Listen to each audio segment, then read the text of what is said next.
De retour, mesdames et messieurs, pour cette dernière partie de l'émission de direct. J'ai le plaisir de recevoir avec nous Madame Nermine Tourfa, puisqu'elle a tenu à dire Madame et non pas Docteur Nermine. Bonsoir, Docteur Nermine, qui est analyste politique. Docteur Nermine, vous êtes une citoyenne égyptienne. Vous avez certainement suivi cet incident morbide, horrible, barbare, de la décapitation de 21 Égyptiens. Je ne vais pas vous demander des réactions, puisqu'on a parlé, et on va encore en parler, des réactions arabes et internationales. En tant qu'une analyste politique, vous suivez de très près ce qui se passe. Comment vous avez vu cet acte? On pourrait dire que la diffusion de cette vidéo ou bien cet acte est un acte, comme c'est décrit à travers le monde entier, un acte lâche et odieux. Ça n'appartient à aucune religion autour du monde et ça fixe exactement de jouer sur la psychologie des peuples ou bien le moral des peuples. Donc, je pense que c'est quelque chose de lâche et odieux. Oui. Est-ce que vous avez pu analyser un peu la langue qui a été utilisée par le commandant de ces terroristes qui était en avant, qui a parlé avant, qui s'est présenté et qui a défendu, qui a prétendu défendre l'islam et le prophète Mohammed, à lui, salut et bénédiction. Vous n'avez pas analysé comment étaient les 21 Égyptiens attachés, comment parlait cet homme en langue anglaise? Vous avez remarqué ça? J'ai remarqué, oui, mais on doit se mettre d'accord que Daesh est un produit américain, ça c'est de mon point de vue. Oui. Quand vous voyez les costumes ou bien les vêtements des prisonniers de 21 personnes, ça me fait souvenir des prisonniers de Guantanamo. Oui, exactement. Je pense que c'est un produit américain. On peut dire que ce sont des intégristes, ça n'appartient à aucune religion. Oui.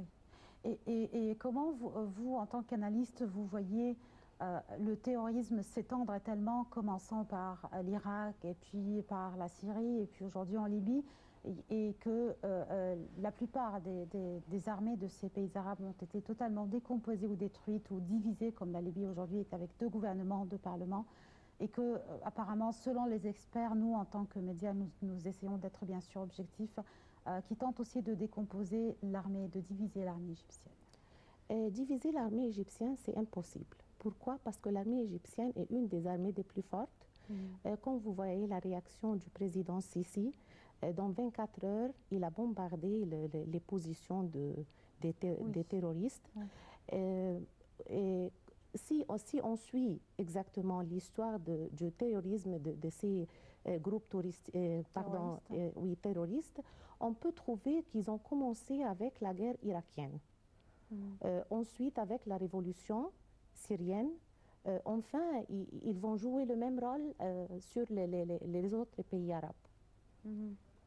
Et la situation au Yémen, vous pensez aussi que la montée des Houthis qui se sont emparés du pouvoir et qui ont mis à résidence le Premier ministre avec le président également ou quelques autres ministres, c'est aussi une fabrication américaine ou c'est une nouvelle révolution qui est, selon les experts, qui est faite aussi pour attirer l'attention et oublier certains dossiers régionaux au moment où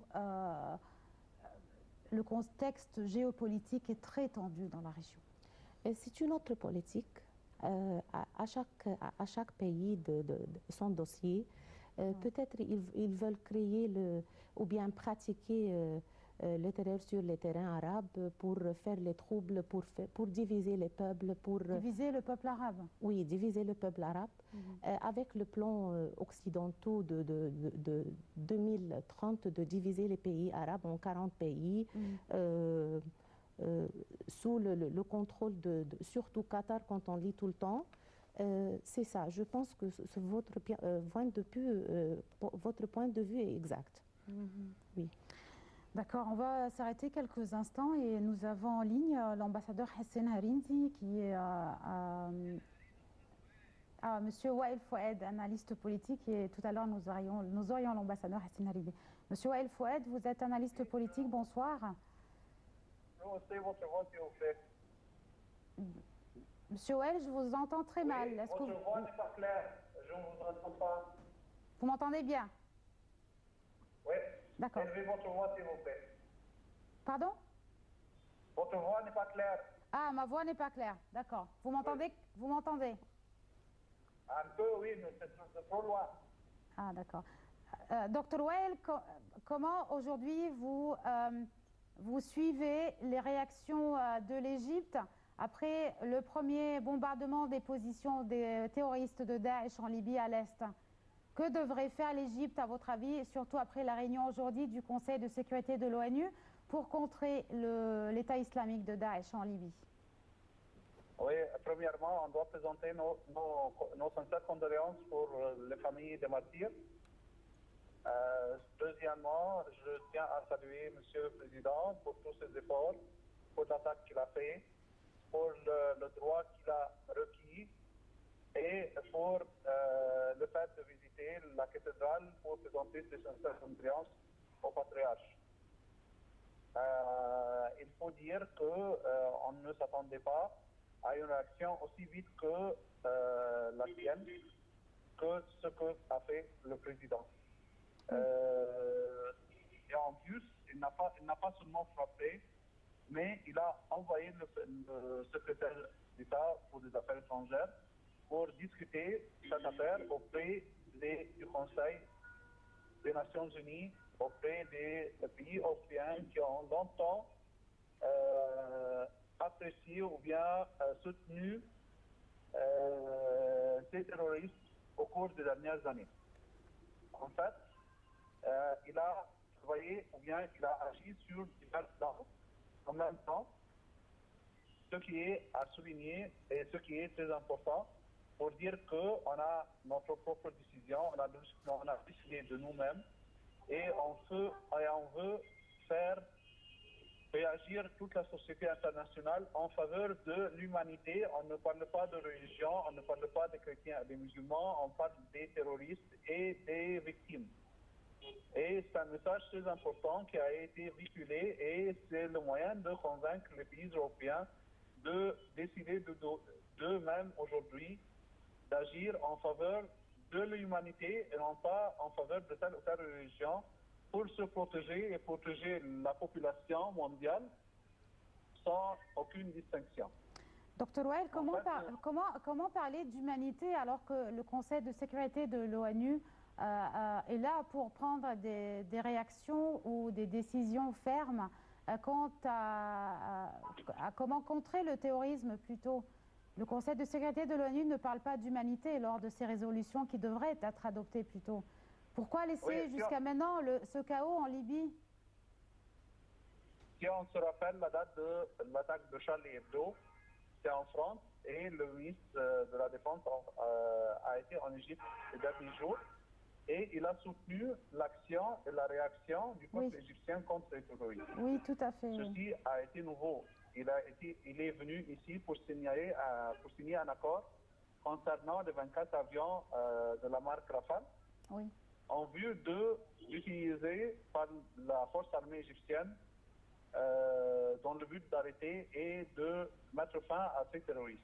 Et aussi pour sécuriser le canal de Suez, oui, selon les déclarations du ministre Jean-Yves Le Drian aussi. Oui, mais au sein, donc ceci a préparé la France et la réaction française, côte à côte avec l'Égypte et côte à côte avec l'Italie. Ceci a préparé un peu la situation mondiale. Oui, est-ce que... côté, oui.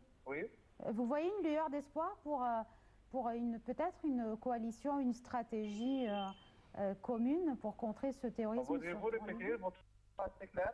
Vous voyez une lueur d'espoir quant à la formation d'une coalition ou l'adoption d'une stratégie commune entre les pays européens et bien sûr les pays arabes aussi? C'est la nécessité, oui, de former une coalition. Et cette coalition sera préparée par la visite, ou bien est en train d'être préparée au cours de la visite du monsieur Samir Chokri, le ministre des Affaires étrangères, dans le but d'imposer ou bien de convaincre les autres pays européens, et surtout aussi les autres pays arabes, de promulguer ou bien de lancer un appel et une décision de se mettre tous en accord contre ces terroristes. Oui. Nous devons aussi noter que la Ligue des pays arabes est en train de se préparer aussi est en train de rédiger une décision commune pour former une force armée concernant la lutte contre les terroristes. D'accord. Donc, Merci infiniment. toutes ces décisions sont en train d'aller ensemble dans le même chemin, dans le même but, dans la même direction, Oui. pour dire que voilà, nous sommes devenus tous des victimes. Oui. D'accord, Et docteur Wael c'est plus Fouad. important de se sentir qu'on est tous dans le but pour réagir comme il faut. Et cesser de protéger les terroristes. D'accord. Merci infiniment pour vos témoignages, docteur Wael Fouad. Vous êtes analyste politique. Merci. Revenons avec Madame Nermine Torfa. Donc, vous avez su avec nous, nos chers invités, leur avis, leur opinion à ce qui se passe. Est-ce que vous êtes confiante quant à une décision ferme contre le terrorisme de la part des pays européens? Les pays européens ont condamné la réaction ou bien la diffusion de cette vidéo. Madame Nermine, est-ce que les condamnations et les expressions ne sont pas suffisantes, justement? Donc il faut avoir une décision fixe.